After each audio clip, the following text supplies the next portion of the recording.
ఏం బాబు నేల మీద నిలబడ్డట్టుందా? కొంచెం తల గిర్రం తిరుగుతున్నట్టుందే. తెక్కున్నదా? మా అందరి మీద పెత్తనం చెలాయించావు కదా, మాకు సారీ చెప్పుకోవాలని ఉందా? ఏంటి మీ అందరి మీద పెత్తనం చలాయించడం, తొక్కి పట్టి నార తీస్తానడం రైటా రాంగా? రాంగ్ ఏంట్రా? ఆయన తన కన్న కొడుకు లాగా నన్ను చూసాడా నిన్ను చూసాడా? మరి రాంగ్ ఎందుకన్నావురా? ఊరుగా బాబు పశువుడు ఆడికి ఏం తెలవదు. ఏంటి నీకు తెలుసా? నువ్వు చెప్తావా? నాకు తెలుసు, కానీ నాకు అర్జెంట్ పని ఉంది, ఇప్పుడు వస్తాను. ముందు ఆన్సర్ చెప్పేళ్ళు. ఆన్సర్ చెప్పవా?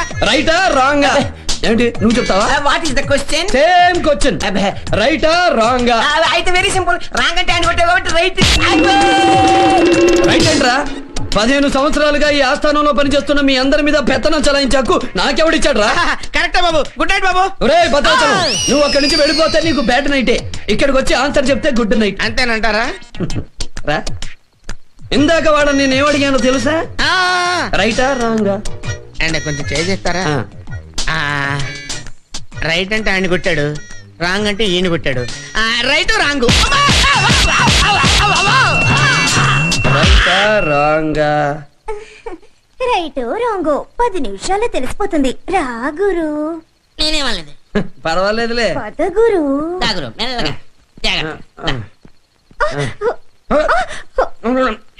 ఇదెవరు? నీ లవ్వరు. పడుకో. హాత్ మీద హాత్ వేసుకొని లెగ్ మీద లెగ్ వేసుకొని పడుకో. ఏమనుకోదుగా? ఏమనుకోదు. ప్రొసీడ్ అయిపో. లేకపోతే రైట్ రాంగన్నా చెంపగలు కొడతావా? నీ పని చెప్తాను.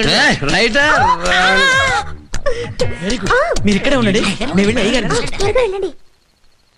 అయ్యగారు అయ్యగారు కింద ఘోరం జరిగిపోతుందండి. ఏమైంది? మా నోటితో మేము చెప్పలేము, మీరే స్వయంగా వచ్చి మీ కళ్ళతో చూడండి. రండి బాబు. రండి బాబు. అయ్యయ్యో రండి. అయ్యయ్యో రండి బాబు. రండి రండి బాబు రండి. అయ్యయ్యో బాబు, మా కళ్ళతో మేము చూడలేము. చూడండి చిత్రం. అక్కడ ఏమీ లేదు కదరా. మీకు ఆరోపక పడితే ఏమీ కనపడదండి. మీ కోపం వస్తుందని తెలుసు బాబు గారు, కానీ నిజమే కదా. కోపం వచ్చి కాల్చి పడేస్తారేమోనని సేఫ్టీగా గన్ కూడా దాచిపెట్టొచ్చామండి. నేనే తుపాకీ తీసుకొచ్చి మిమ్మల్ని కాల్ చేస్తా. ఇట్రా చూడు, అక్కడ ఏముంది? అయ్యి బాబా, ఇందాక ఇద్దరు మంచం మీద ఉన్నారు, ఇప్పుడు లేవేంటి? పళ్ళు రాల్తాయి. ఇదేంటి, ఇందాక మంచం మీద ఉన్నారు, ఇప్పుడు కింద ఉన్నారు?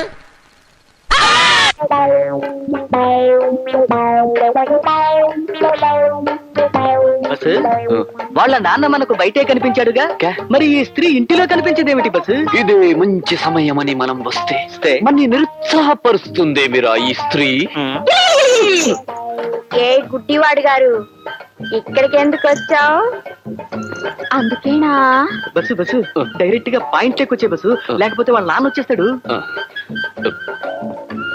చూడు చిట్టి తల్లి, నేను మంచి మూడ్ లో ఉన్నాను, నువ్వు రాసుకో. ఈ రోజు ఉదయం ఒక సంఘటన జరిగినది స్త్రీ. నేను ఒక జ్యోతిష్కుడిని కలవడం సంభవించినది స్త్రీ. రెండవసారి కూడా స్త్రీ. ఆ జ్యోతిష్కుడు నాకు అశ్విని జాతి స్త్రీతోనే కళ్యాణం అవుతుందని మనవి చేసిన స్త్రీ. ముచ్చటగా మూడవసారి కూడా స్త్రీయే. కానీ నా మనసంతా నీవీదే ఉన్నది స్త్రీ. ఈ స్త్రీ. కానీ నువ్వు అశ్విని జాతి స్త్రీ అని నేను కాదు, శంకిని జాతి స్త్రీ అని వీడు. ఇద్దరు వాదించుకున్నాం, ఇక్కడికి వచ్చాం. ఇంతకీ నువ్వు అశ్విని జాతి స్త్రీవా? ఆగు బస్సు, లేక శంకిని జాతి స్త్రీవా? నేను ఏ జాతి స్త్రీనో నాకెలా తెలుస్తుంది? Point bus. నువ్వు అశ్విని జాతి స్త్రీవైతే నీ వీప్ మీద ఊసరికాయంత పుట్టుమచ్చుంటుంది. ఆగండి. నువ్వు ఆగు. అవును, ఒకవేళ వీపు మీద పుట్టుమచ్చ లేకపోతేనా? మచ్చ నా బొంద. ఊరికే ఆ వీపు తాలూకు అందమైన ఫోటోలు తీస్తే అవి ఎప్పుడు కావాలంటే అప్పుడు చూసుకోవచ్చు, మన గ్రంథంలో రాసుకోవచ్చు. ఓకే గుళిక 612 ఉందా? కనబడిందా? ఉంది. 10 పైసలంత లేదు గాని 5 పైసలంత ఉంది. ఒరేయ్, సగం నేనే గెలిచాను. కాదు బస్సు, ఈవిడ ఖచ్చితంగా శంకిని జాతి స్త్రీయే. ఆ జాతి స్త్రీలకు మోకాలి పైన జామకాయ అంత పుట్టుమచ్చుంటుంది, కావాలంటే చూసుకో బస్సు. ఆగండి.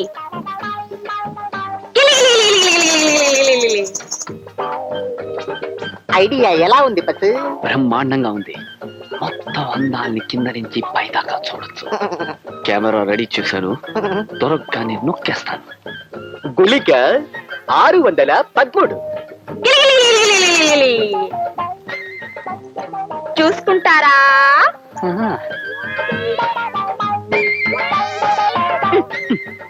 ఇదేమిటి? అక్కడ పుట్టు మచ్చ లేదుగా. నీకెలా తెలుసు చెట్టి తల్లి? రోజు స్నానం చేసేటప్పుడు నేను చూసుకుంటానుగా. ఇప్పుడు చెప్పండి, నేను శంకిణీ జాతి స్త్రీనా, అశ్విని జాతి స్త్రీనా?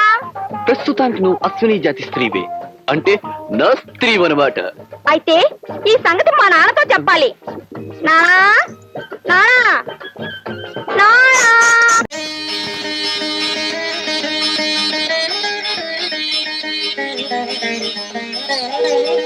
కొత్తమంది రాజశేఖరం గారికి, కొత్తమంది రాజశేఖరం గారికి. సదానందం, నేను నిజంగా గాంధీ గారికి దండ వేయడానికి వచ్చాను, నువ్వు నమ్ముతున్నావా? మరి ఎందుకు వచ్చారండి? గాంధీ గారిని అడ్డం పెట్టుకుని ₹1,00,00,000 సంపాదించాలని వచ్చాను. ఏంటండి? ఇదిగా కాంట్రాక్ట్ మీద నువ్వు ఇంతవరకు ఎంత సంపాదించావు? మీకు బలవంది ఏముంది చెప్పండి. సిమెంట్ లేకుండా వంతెల్ని కట్టి ఓ 10 లక్షలను, ఇసుక లేకుండా ఇల్లు కట్టి ఒక 20 లక్షలు సంపాదించానండి. అరసి బుర్ర లేకుండా ₹10,00,000 ఏదో సంపాదించావు. అంత మీద అయ్యా. ఇప్పుడు ₹1,00,00,000 సంపాదించే అవకాశం వచ్చింది. Jalaganga project central government sanction ఇస్తున్నారన్న విషయాన్ని ఢిల్లీలో ఫైల్లో నేను స్వయంగా చూశాను. ఆ కాంట్రాక్ట్ మనకి వస్తుంటారా? సరుకున్న మినిస్టర్ తో నువ్వు ఈ మాట అంటున్నావు అంటే నువ్వెంత తెలివి తక్కువడో నాకు ఇప్పుడు అర్థమవుతుందయ్యా. చూడు, ఈ విషయం పేపర్లో వచ్చిందంటే తూములు కంపెనీ వాళ్ళు రేట్లు పెంచేస్తారు, కానీ నువ్వు ముందే తూములు కొనేసి రోడ్ల పక్క పడే. దాంట్లో ఉన్న బాధ మీకు ఏం తెలుసు చెప్పండి. బిల్లు లేకుండా తూములు కొని ఒక్కొక్క తూముని లారీ మీద అక్కడ చేర్చాలి అంటే చేతిలో ఉన్న 30 లక్షలు వదులుకున్నట్టే. అబ్బా, కాంట్రాక్ట్ లో ఆ డబ్బు రాబడుగా లేవయ్యా, నేను చెప్పిన పని చేయి. అయ్యా, ఇన్ని ఏర్పాట్లు చేసిన తర్వాత ఆ కాంట్రాక్ట్ మనకు రాకపోతేను చెవులో పువ్వు పెట్టుకున్న వాడిని కాంట్రాక్టర్ చేసినందుకు నేను బాధపడుతున్నానయ్యా. చెప్పి పని చెయ్యి. చాలా ఇదిగా రాబడిలో మనకి 50-50. అలాగేనండి.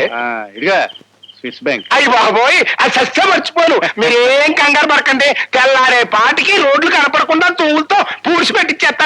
అయ్యగారు, తమరొక్కరే ప్రతి లక్ష వారం ఎవరికీ తెలియకుండా ఎక్కడికో వెళ్తారంటగా? నేనలేదు, మన గుమస్తా అన్నాడు.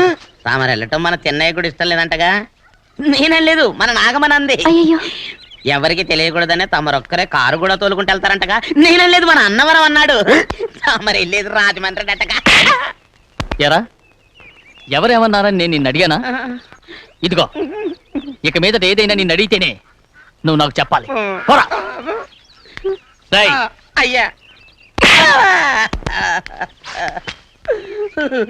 ఇక మీద ఎవరైనా సరే అడగకుండా నేను ఏది చెప్పను.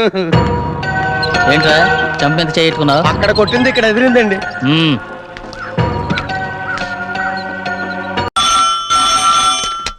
హలో, అయ్యో ఏమండి, అమెరికా నుండి ఫోను. అమెరికా నుంచా? నాకే ఉంటుంది. ఎస్, చిన్నమ్మాయి గారు మీరా? రేపు ఇక్కడికి వస్తున్నారా? బండి పంపిస్తామంటారా? అలాగే పంపిస్తానండి. అలాగేనండి. ఇట్లా ఎక్కడికి వెళ్తున్నా? చెన్నై గారికి చెప్పడానికి. నా గుబ్బ గుయ్యమన్న సంగతి అప్పుడే మర్చిపోయావా? ఎవరు అడగందే ఏది చెప్పకూడదు. దా,